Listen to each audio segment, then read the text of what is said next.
Olá, bem-vindos aos 5 minutos do que é eterno, que você já sabe. Um pouquinho mais, um pouquinho menos. Mas vamos refletir hoje sobre Provérbios, capítulo 2. Como sempre, eu indico que você leia todo o capítulo 2 para que você consiga entender melhor aquilo que a gente vai refletir e compartilhar juntos aqui. Então, pausa esse vídeo, você vai ler esse capítulo em 3 minutos. Leitura de Provérbios 2 agora e a gente volta já já. Considerando que você já leu Provérbios 2, vamos reler 2, 11 e 12. Diz assim, ó: o discernimento o guardará e o entendimento o protegerá.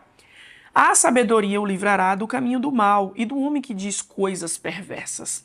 Quero refletir com você sobre esse capítulo e lembrar que Provérbios foi escrito por Salomão, o homem mais sábio que já existiu. Todos os capítulos dos livros escritos por Salomão são muitas lições. A gente pode ficar dias no mesmo capítulo porque são inúmeras as lições. Mas eu quero refletir com você sobre 2 ou 3 delas. A primeira coisa, e é por isso que é importante sempre você ler todo o capítulo, é que Salomão aconselha a buscar a sabedoria como se buscam tesouros escondidos. E você sabe, tesouros escondidos são desejados, são buscados, são garimpados. Filmes e livros, né, são uma maneira ótima de se lembrar o quanto tesouros eles são desejados e buscados, enquanto eles são perseguidos. As pessoas fazem viagens, né, em busca de um tesouro escondido. Então a gente precisa buscar sabedoria, assim como se buscam tesouros escondidos. E ele fala assim, não é só querer, não é só dizer que quer e não fazer nada a respeito, é buscar, é gritar, é clamar por sabedoria. E ele diz assim, porque quando você clama e busca por sabedoria, você teme ao Senhor e aprende a conhecê-lo. Nada melhor que temer ao Senhor. E acho que a única coisa melhor que temer ao Senhor é conhecê-lo, né? Porque quanto mais a gente conhece o Senhor, mais a gente o ama, mais a gente se apaixona pelo amor que ele teve por nós. E o restante do capítulo 2 de Provérbios, ele faz algumas outras reflexões, como, por exemplo, você pode ter todo o conhecimento do mundo, você pode saber muita coisa, você pode ter 2, 3, 4, 5 faculdades e PhD, e, enfim. Você pode ter conhecimento, mas sabedoria quem dá é Deus. Só Deus pode dar sabedoria para alguém. Você pode conhecer alguém que não serve a Jesus e que fala coisas que parecem coisas sábias, que tem conselhos bem ponderados. Você escuta e fala, ele tem razão, ela tem razão. Mas se ela não serve a Jesus, se ela não tem a sabedoria que vem de Deus, ela não pode ser considerada sábia. Não aos olhos da palavra de Deus. Sábio é quem tem Deus. Sábio é quem ama a palavra de Deus. Sábio é quem entendeu o plano da redenção. Criação, queda, Jesus para vir nos redimir, vida eterna. Sábio é quem entendeu isso, a pessoa mais simples do mundo, que conseguiu captar. Uma criança pode ser muito mais sábia que muita gente. Então, nós conseguimos buscar e entender que sábio é a pessoa que tem Deus em seu coração. E não se ater só a isso, buscar por mais de Deus. Uma vida sábia, uma pessoa que tem Deus e que busca essa sabedoria, ela é direcionada a fazer escolhas certas e evita coisas erradas. É óbvio, porque nós temos ali a ajuda do Espírito Santo e antes de fazer uma escolha, a gente lembra a quem a gente serve, a gente lembra para quem a gente presta contas, e isso faz a gente regredir muitas das nossas ações, se de fato amamos a Deus, né? Se de fato o tememos, e com isso fazemos melhores escolhas para a nossa vida, porque não fazemos mais por nós mesmos, nós temos a quem honrar, a quem agradar. E uma pessoa que tem sabedoria discerne, bate o olho e sabe o que é bom. Por quê? Porque ela é guiada por Deus. E isso faz com que ela evite situações que a ponham em risco. Você concorda? Na maioria das vezes, as pessoas que não servem a Deus e que não temem a Deus, claro que não é todo mundo, gente, mas muitas vezes existem situações que são tão óbvias que poderiam ter sido evitadas, mas porque a pessoa não teme a Deus, não serve a Deus, ela põe a sua vida, a vida da sua família em risco. Uma pessoa sábia discerne e, porque é guiado por Deus, evita situações que a ponham em risco. Eu quero refletir com você sobre uma frase que muitas vezes põe dúvida na cabeça de muita gente. O que é temor do Senhor? A gente ouve muito isso, né? Temor do Senhor. Porque o temor do Senhor é o princípio da sabedoria. E muitas vezes a gente fica na dúvida. O que seria o temor? É ter medo de Deus? É pavor de Deus? O que é temor do Senhor? É claro que aqui é uma abordagem simples e prática, e eu sei que existe muita profundidade nesse termo, mas eu quero trazer uma reflexão para o seu coração, que temor do Senhor é respeito, é não querer entristecer aquele que nos ama. Essa é uma das grandes verdades sobre o que é temor do Senhor, é respeitá-lo, é não querer entristecê-lo, primeira coisa. Segunda coisa é ser humilde. Uma pessoa que teme a Deus, uma pessoa que tem o temor do Senhor, é uma pessoa que ela é humilde, ela é dependente, ela é ensinável.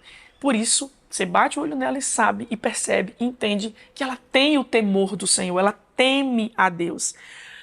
Terceira coisa que a gente pode refletir sobre temor do Senhor é estar disposto a fazer a vontade de Deus. Ela não mais vive por si. O desejo dela, por temer ao Senhor, por ter o temor do Senhor, é fazer a vontade do Pai, é agradar ao Senhor. Temor do Senhor é arrependimento. É isso que o pessoal fala, ter medo. Não. É arrepender-se, saber que fez uma escolha errada e porque eu temo a Deus, eu volto atrás, eu peço perdão. É afastar-se do mal. Temer ao Senhor é afastar-se do mal. Temer ao Senhor é a obediência e prática à sua palavra. Isso define tudo o que a gente acabou de falar, não é? Porque a pessoa que teme a Deus, ela o respeita, ela é ensinável, ela é dependente, ela se afasta do mal, ela está disposta a aprender a vontade de Deus. Por quê? Porque ela põe em prática, ela obedece à palavra de Deus. Então, a pessoa que tem o temor do Senhor é uma pessoa que põe em prática a sua palavra. Eu quero que você, sempre que você bater o olho nessa frase, agora saiba o que é temor do Senhor, ou ao menos reflita a respeito disso que a gente propôs aqui. E sempre quando a gente termina de ler e analisar de maneira simples o texto que a gente leu, nós refletimos sobre o que podemos colocar em prática, porque a palavra de Deus ela precisa ser colocada em prática na nossa vida, não é só ler. É trazer as atitudes aprendidas com ela para o nosso dia a dia, para a nossa vida. E a primeira coisa é buscar sabedoria. Esse texto nos estimula a buscarmos sabedoria. Cláudia, como é que eu busco sabedoria? Primeira fonte de sabedoria é inerrante, a palavra de Deus. Livros e teses são escritas e reescritas e rebatidas e por mais que as pessoas tentem não aceitar o que está escrito aqui, é o único livro que subsiste a gerações e ao que você pensar. Quanto mais o tempo passa, mais verdades que estão escritas aqui se cumprem. E muitas das coisas que as pessoas contam pra gente hoje, a gente escuta e fala, eu já sabia, a Bíblia já tinha me dito a respeito disso, eu já li sobre isso na Bíblia. Então, primeira fonte inerrante de sabedoria é a palavra de Deus. Segunda maneira de buscar sabedoria, é óbvio, mas às vezes a gente tem ego demais para reconhecer isso. É buscar o conselho de pessoas que são referenciais pra gente, pessoas mais velhas, pessoas que já viveram, principalmente pessoas mais velhas que servem a Deus, que têm experiências com o Senhor e que podem dar um conselho baseado em sua experiência de vida com Deus, em suas experiências de vida, mas que tem ali propriedade para te dar um conselho. Seus pais, seus avós, seus líderes espirituais, pastores, líder do grupo. Então, pare, ouça, escute o que aquela pessoa está te ensinando, o que é que ela está querendo compartilhar com você. É uma maneira de buscar sabedoria. Eu quero aprender sobre isso.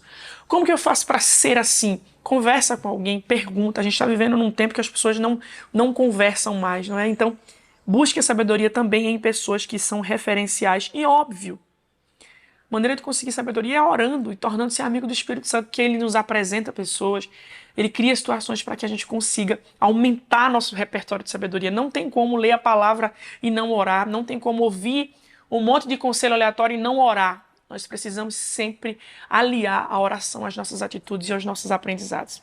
E é claro, a segunda lição do texto que nós lemos é temer ao Senhor. E você já sabe, não precisa nem repetir aqui.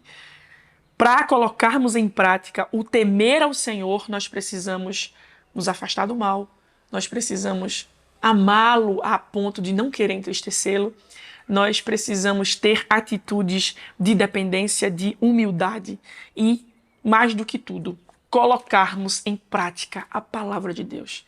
Que possamos também, além de buscar a sabedoria, temer ao Senhor com todas as nossas atitudes e em toda a nossa maneira de viver. Eu espero que tenha ficado no seu coração o que foi compartilhado aqui nesse dia e vamos orar juntos para que o Espírito Santo nos ajude a pôr em prática. Pai, muito obrigada por esse dia, por essa porção da Tua palavra, porque o Senhor reservou esse momento e colocou essas palavras no meu coração para que eu compartilhasse com os Teus filhos aqui. Nos ajude a cada dia mais desejarmos, anelarmos por sabedoria. Sabedoria que vem do alto, sabedoria através da Tua palavra, e que possamos aprender a ouvir a Tua voz, no soar do vento e a termos experiências contigo. Nos ajude a temer ao Senhor com as nossas atitudes, que possamos nos afastar do mal e amá-lo a ponto de não querer te desagradar. Nos ajude a colocar a Tua palavra em prática, para que assim sejamos melhores filhos até a Tua volta gloriosa. Muito obrigado por tudo, em nome de Jesus. Amém. Deus abençoe você e até o próximo devocional.